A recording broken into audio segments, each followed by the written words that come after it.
Natal itu sesuatu yang agung. Natal itu sesuatu yang luar biasa.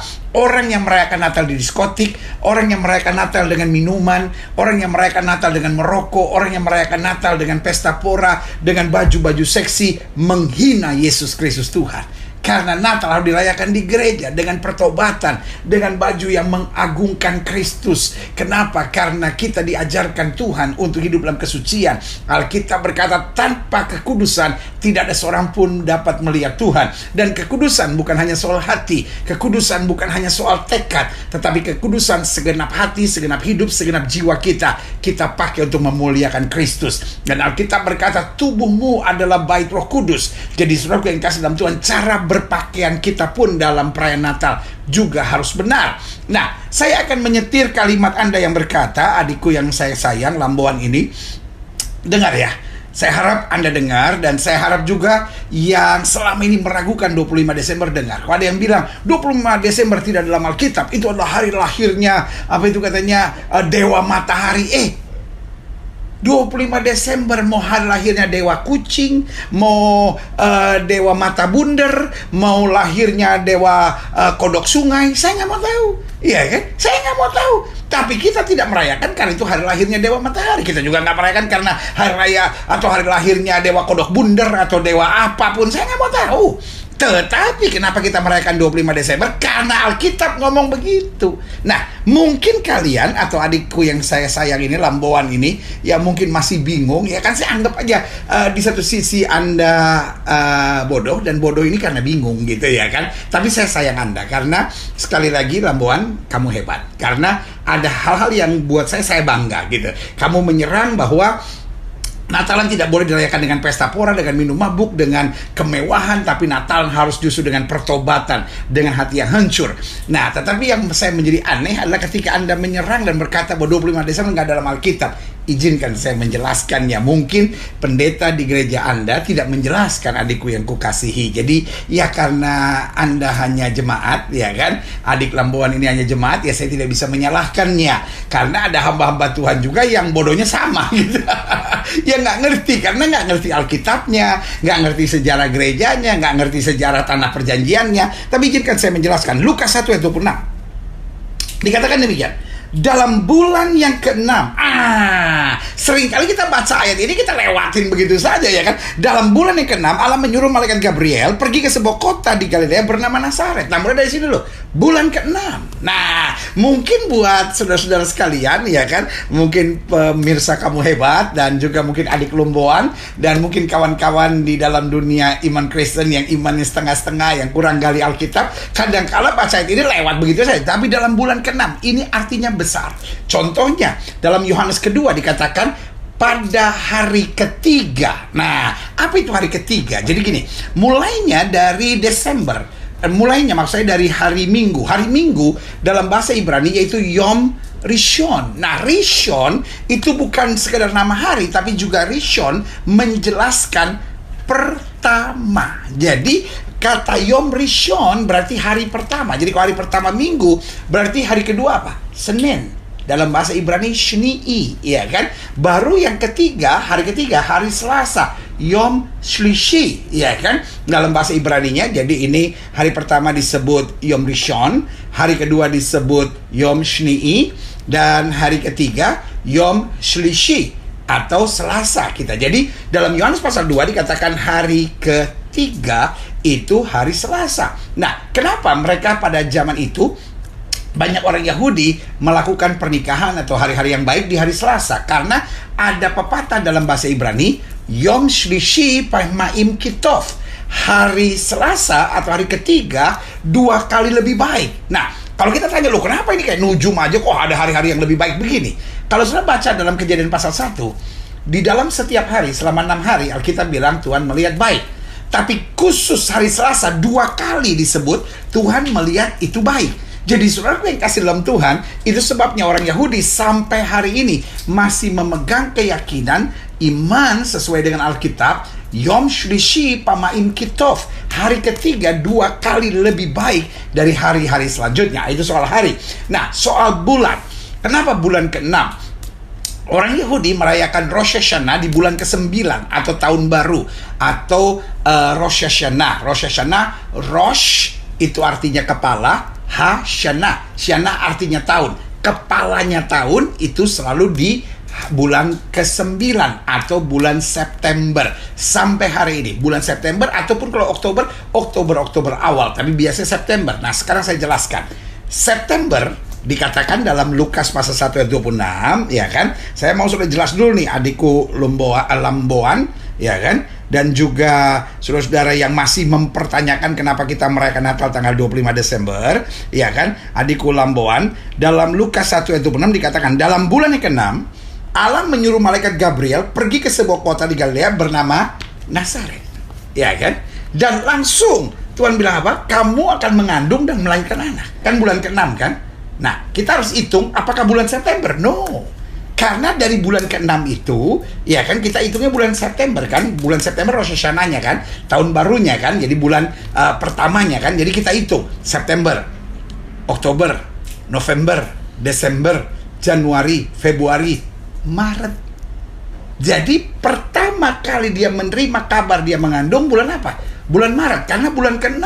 Ini bukan hitung-hitungan ujung, ini Alkitab. Ini Alkitab, firman Tuhan berkata dalam Lukas 1 ayat 26 dalam bulan ke-6. Oke, jelas, iya kan? Nah, lalu kemudian 9 bulan seorang wanita mengandung. Jadi kalau bulan Maret, iya kan, menerima firman-Nya, maka pertanyaan kita 9 bulannya apa? Maret, April, Mei, Juni, Juli, Agustus, September, Oktober, November, Desember. Sangat jelas, saudara-saudara. Dan sampai hari ini, kalau kita ada di Nazaret, 25 Maret itu adalah hari libur. Kenapa? Itu hari yang dirayakan sebagai hari di mana malaikat menjumpai Maria. Jadi, saudara yang kasih dalam Tuhan, ingat, di abad keempat, jadi baru 400 tahun atau 300 tahun setelah Yesus mati dan bangkit, ada seorang ratu yang bernama Ratu Helena mulai bertobat, mulai percaya, mulai menerima Yesus sebagai Tuhan dan Juru Selamat. Lalu kemudian dia mengunjungi tanah-tanah perjanjian untuk mengetahui daerah-daerahnya. Dan Yesus pada zaman itu begitu populer sehingga 300 tahun tidak mungkin sejarah tentang dia hilang. Jadi saudara yang kasih dalam Tuhan, apapun tentang Yesus itu tidak ada hubungannya dengan dewa matahari. Itu hanya pembodohan, itu hanya kesesatan, itu hanya upaya-upaya untuk orang mengadu domba sesama umat Kristen yang bodoh, sehingga orang Kristen yang bodoh akhirnya tertipu. Orang-orang Kristen yang tidak rooted dalam terang firman Tuhan akhirnya akan terseret dan akhirnya saling menyerang, akhirnya meragukan imannya sendiri, akhirnya meragukan Natal itu sendiri. Ingat, ada orang-orang yang tidak suka kita merayakan Natal, karena saudaraku yang kasih dalam Tuhan, Natal itu dahsyat. Allah menjadi sama dengan manusia. Dia bukan hanya nabi, dia Tuhan di atas segala Tuhan, dia Raja dari segala Raja. Orang tidak mau terima Allah menjadi sama dengan manusia, karena itu dia buatlah isu-isu seperti ini. Dan orang-orang Kristen yang tidak rooted dalam terang firman Tuhan, orang-orang Kristen yang tidak mengerti kebenaran firman Tuhan akan menyerang dan berkata, loh, bulan Desember kan bulan dingin, bagaimana bisa gembala-gembala menjaga kawanan ternak mereka pada waktu malam? Jangan salah. Karena itu selalu saya bilang, kalau kita nggak ngerti jangan banyak ngomong. Kedengaran gobloknya, saudara, kedengaran bodohnya. Jadi kalau kita nggak ngerti, mari kita tanya yang ngerti, kita belajar, kita lihat lagi. Saudara, kalau saudara pergi ke daerah Palestina, khususnya di daerah Bethlehem, karena Bethlehem sekarang wilayah Palestina, dan di dekat Bethlehem ada daerah namanya Bet Sahur. Kenapa namanya Bet Sahur? Karena namanya diambil dari para penjaga-penjaga yang sedang bangun atau sahur atau berjaga, ya kan? Gembala-gembala ini kan sedang berjaga-jaga kan, menjaga kawanan ternak mereka pada waktu malam. Lalu pertanyaannya kan, kalau bulan Desember dingin, bagaimana mereka bisa menjaga? Ingat, daerah Bet Sahur, daerah yang banyak gua-gua batunya. Dan gua-gua batunya itu cukup besar. Mereka bisa menjaga sekitar 40-50 domba, saudara-saudara. Iya kan? Nah, itu sebabnya dikatakan gini, malaikat Tuhan datang, sinar terang menerpa mereka, dan mereka sangat ketakutan. Tahukah saudara, kalau di lapangan terbuka, sinar terang menerpa, mereka nggak akan takut, tenang aja. Mereka bisa lihat kok apa yang terjadi. Tetapi justru karena mereka sedang ada di sebuah gua, salah satu gua di Bet Sahur yang hari ini menjadi gereja, itu cukup besar, 40-50 ekor domba bisa di sana, dan mereka menjaga di depan pintu. Jadi ketika sinar terang menerpa wilayah itu atau gua itu, kan mereka sangat ketakutan. Kenapa? Karena mereka pikir, wah ini perompak, wah kita akan dibunuh, wah kita akan mati, lalu kawanan ternak mereka kita akan dicuri. Wah, itu sebabnya mereka ketakutan. Makanya dikatakan, jangan takut. Hari ini aku memberitahukan kepadamu kesukaan besar. Telah lahir bagimu juru selamat di kota Daud. Saudaraku yang kasih dalam Tuhan, Alkitab tidak pernah salah.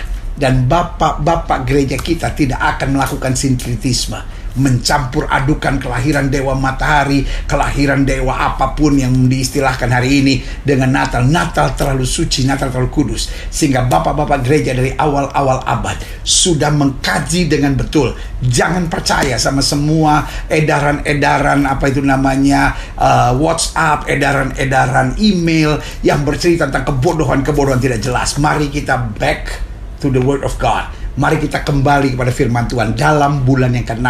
Bulan ke-6 itu berarti bulan Maret, karena dimulai dari bulan September, lalu kemudian 9 bulan, dan itulah kita merayakan Natal. Saudaraku yang kasih dalam Tuhan, sampai hari ini kalau saudara berada di Nazaret, maka 25 Maret adalah hari libur.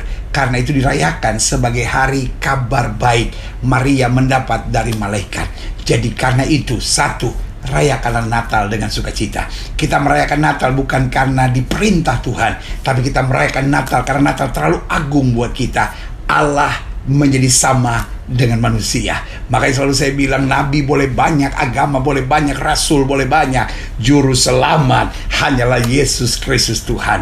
Jadi saudara yang kasih dalam Tuhan, marilah kita merayakan Natal dengan kebanggaan, dengan sukacita bahwa Allah menjadi sama dengan manusia.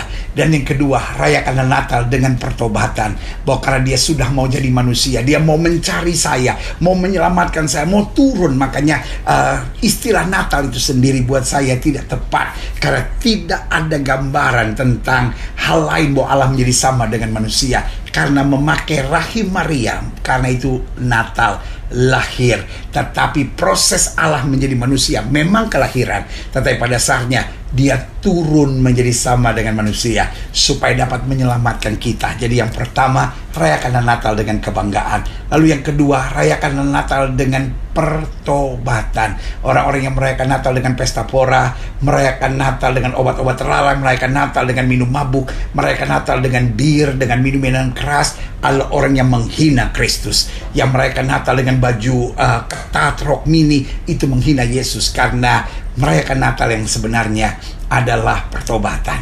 Yang ketiga, rayakan Natal dengan kasih, karena Alkitab dengan tegas berkata, karena begitu besar kasih Allah akan dunia ini, sehingga telah mengaruniakan anak yang tunggal, supaya barang siapa yang percaya kepada tidak binasa, melainkan beroleh hidup yang kekal. Jadi waktu kita merayakan Natal, kalau kita masih ada benci, masih ada kepahitan, masih ada iri, masih ada sakit hati, lepaskan semuanya. Karena kita tahu, kalau kita mengampuni, maka Bapa kita di sorga mengampuni.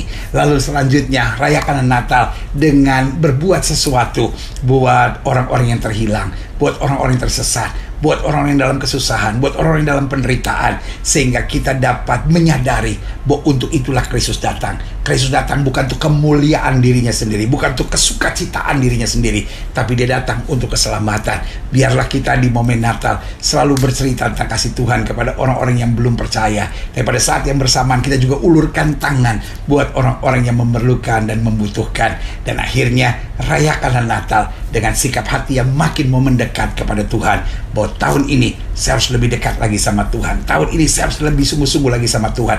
Tahun ini saya harus lebih lagi bergantung dan berharap kepada Tuhan. Karena Alkitab saya bilang, singa-singa muda boleh merenak kelaparan, tapi orang yang berharap kepada Tuhan tidak pernah kekurangan sesuatu yang baik. Adikku Lambauan di Alor NTT, saya mengasihi saudara dan saya pikir kamu hebat. Kamu hanya korban ketidakmampuan para hamba-hamba Tuhan mengajarkan kamu, tapi kamu gak usah sakit hati karena kamu memang tidak mengerti. Mulai hari ini buka hati, belajar Alkitab dengan betul, dan saran saya, kalau kamu belum tahu, bertanyalah. Jangan kalau belum tahu teriak sana, nyerang sana, bikin status yang enggak gitu. Santai saja bro, santai bro.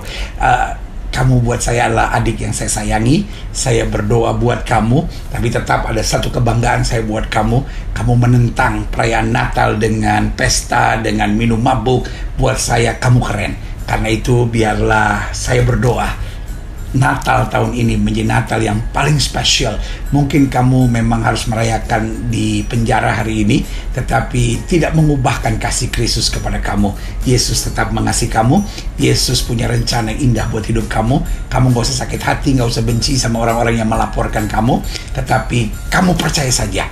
Roma 8 ayat 28, Allah turut bekerja dalam segala perkara untuk mendatangkan kebaikan. Dan buat setiap saudara yang menyaksikan program ini, saya berdoa sehingga saudara dapat merayakan Natal dengan sukacita. Gak usah kita ribut lagi. Wow, masalahnya orang Kristen beranak. Beranak di mana? Yang beranak bukan Allah, yang beranak itu Maria. Maria yang beranak, tetapi Allah turun menjadi sama dengan manusia. Sekali lagi saya mau ingatkan, kamu hebat. Dan mari persiapkan diri untuk merayakan Natal dengan segala sukacita dan kemenangan kita. Haleluya.